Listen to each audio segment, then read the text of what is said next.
In the 1963 film HUD, director Martin Ritt and cinematographer James Wong Howe paint a desolate picture of small-town West Texas life. Never has the West looked so bleak and as empty of hope as it does through Howe's lens. He renders a flat picture of the landscape, a place where everything from the livestock to the small towns to a way of life is dead or dying. Based on the novel Horsemen Pass By Larry McMurtry, published in 1961, the movie makes the book's minor character Hud Bannon the lead, and he's a hard-drinking, womanizing, unrepentant SOB. And the film centers on Hud and his ongoing clashes with his principled, well-respected father Homer Bannon, a Northwest Texas cattleman played by Melvyn Douglas.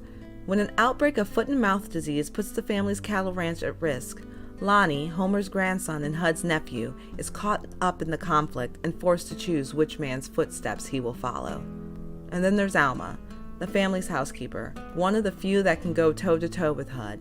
She's not taken in by his charm, and she sees right through him, and he knows it. I've done my time with one cold-blooded bastard. I'm not looking for another. And all of this happens on the Bannon Cattle Ranch and the surrounding fictional town of Verne, Texas. And that land and the way of life it represents is something that is slowly receding into the distance as the weight of progress and generational change undo the code old men like Homer lived by. And as Hud's 1958 pink Cadillac convertible tears across the Texas Panhandle, we see the present on a collision course with the past. Homer, he drives an older model pickup truck. And this town, it seems like a place on the edge of extinction. Unpaved streets, the old movie theater, the bus depot, and an isolated ranch where two men will never see eye to eye. Shot on location in the tiny town of Claude, Texas, and its surrounding areas, the vast emptiness of the landscape becomes a symbol for Hud's character. As an early revisionist Western, critic Emmanuel Leviat's black hats aren't so easy to identify, if they exist at all. And in this respect, Hud challenged the production code edict that a bad guy or a character of quote-unquote low morals had to repent or get what was coming to him. Because Hud neither repents or gets his comeuppance. Out there in the West Texas Panhandle, Hud raises hell. Look at him. He terrorizes Alma, alienates Lonnie, and as the foot and mouth spreads among the ranch's cattle, the herd must be culled, leaving the ranch and Homer empty of purpose. And when Homer dies out in the middle of a barren road, Hud eulogizes him by saying, He couldn't have made it. Lonnie, any way in this world, he couldn't have made it another hour. Paul Newman never understood why young boys had posters of Hud on their walls. He played the character as a straight villain, but Hud's anti-hero antics appealed to a new generation of post-war youths who no longer believed the myths their parents told them. And it's out there at that ranch, with Homer, Alma, and Lonnie all gone. Hud is left alone with everything. And maybe that's just how he wanted it. There are 8 million stories in the cinema cities. This has been one.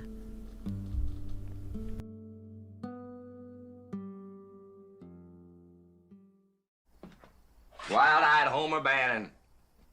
Passing out scripture and verse like you wrote it yourself.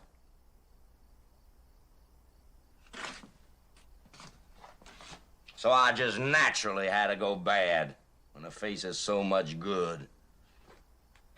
Hud, how'd a man like you come to be a son to me? Why, that's easy. I wasn't no bundle left on your doorstep. Wasn't found in no bull run. You got the same feelings below your belt as any other man. That's how you got stuck with me for a son.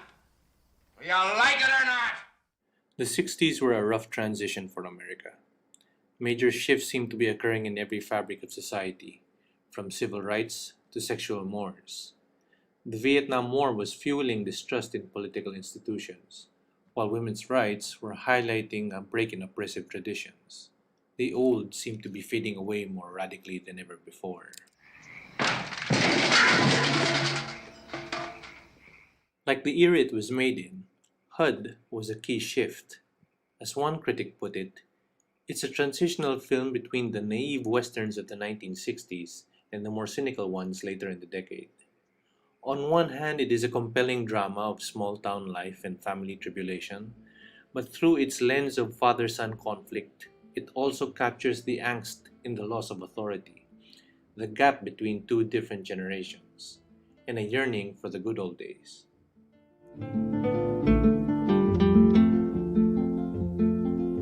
But that Mr. Burr seemed like a reasonable man.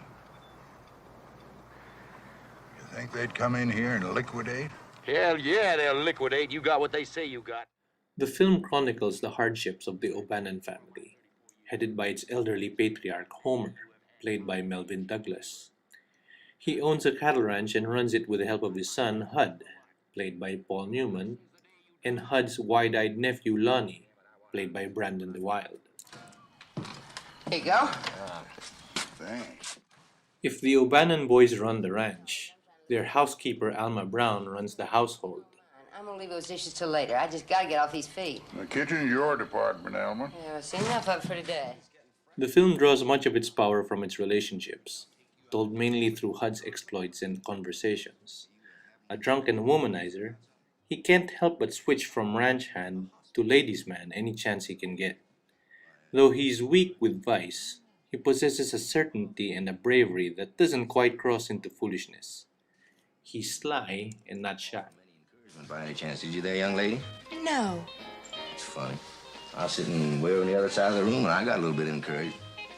Maybe it's the way you move around inside that dress. All right, smart guy, I'll take you instead. Oh, I don't want to be hoggish. Lon, you want a piece of? I expect you'll get your share of what's good. And a boy like you deserves it. Homer is always on Hud's case, and is a model of calm, unrelenting virtue, which might not be a virtue itself. He harbors a disappointment and bitterness in his son, which may seem apparent to Hud and to us, but goes deeper. No, I don't. But he's your son, same as my dad was. Yep, he is. What are you holding against him, Granddad? He knows you don't need to. When I was your age, I couldn't get enough of anything. That was the summer you were born. Lonnie, on the other hand, is a true innocent who likes being with Hud, because he's the closest thing to being a father figure and a big brother rolled up into one. With bale and wire hit every honky-tonk in the country. I don't know which we run the hardest. That car or them country girls. Came them dances. Boy, we dosey-doed and chased a lot of girlish butts around that summer. No, I wouldn't mind going that route myself. Come on along.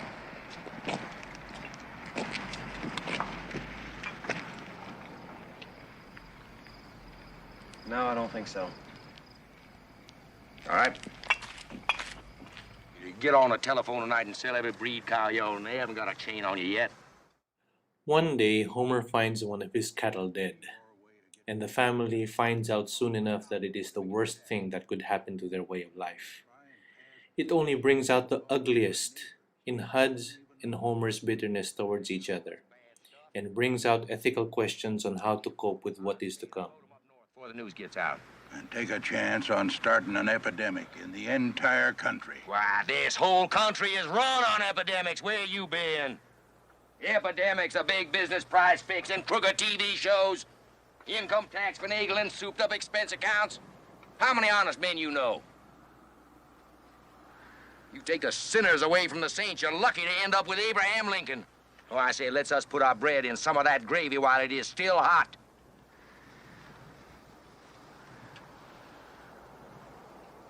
You're an unprincipled man, Hud.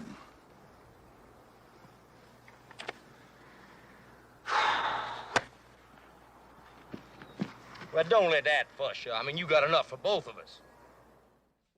Though the film's story seems to be set in the 50s with its careful attention to rural Americana, it enhances a nearly elegiac mood of a passing era which Homer fully embodies. Melvyn Douglas plays him with an authentic dignity that is felt throughout his performance, regardless of how simplistic or vague his characterization is.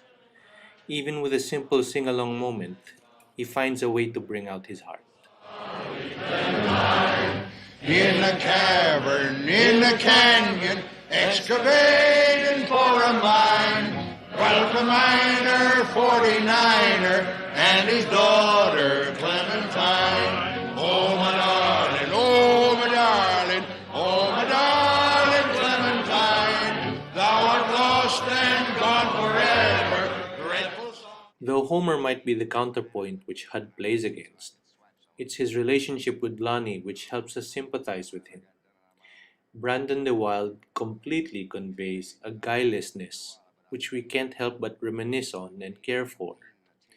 When we start seeing Lonnie listen to his uncle's hesitant revelations, we understand Hud. Without him, Hud would be a simple ingrate. Hell, ain't never been anybody like old Norman, never will be. He was one way-out boy. Claimed he could hear the grass grow. He got me to go down to his pasture one night to listen. After 3-4 hours just nipping away at that bottle to keep the dew off us, I swore I could hear it too.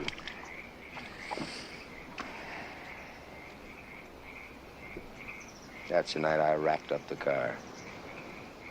Piled up on Sampson Creek Bridge. He died in a half an hour. I didn't even have a mark on me. You're a dangerous woman to have around. I'm a good poker player. Another one of the film's treasures is Alma Brown, played by the late Patricia Neal. She provided a refreshing change from the primped-up cowboy beauties of the 1950s and provided a glimpse of the earthier female personas yet to come. But before or since, has there ever been a tougher or more memorable female character in a contemporary Western than Alma? She shows sensuality without trying to be sexy. She shows an interest in Hud without showing weakness. And her no-nonsense approach was ahead of its time. She more than held her own against Paul Newman, which only adds to her and the film's appeal. Aren't you all? Honey, don't go shooting all the dogs because one of them's got fleas. I was married to Ed for 6 years. The only thing he was ever good for was to scratch my back where I couldn't reach it. You still got that itch? Off and on. Well, let me know when it gets to bothering you.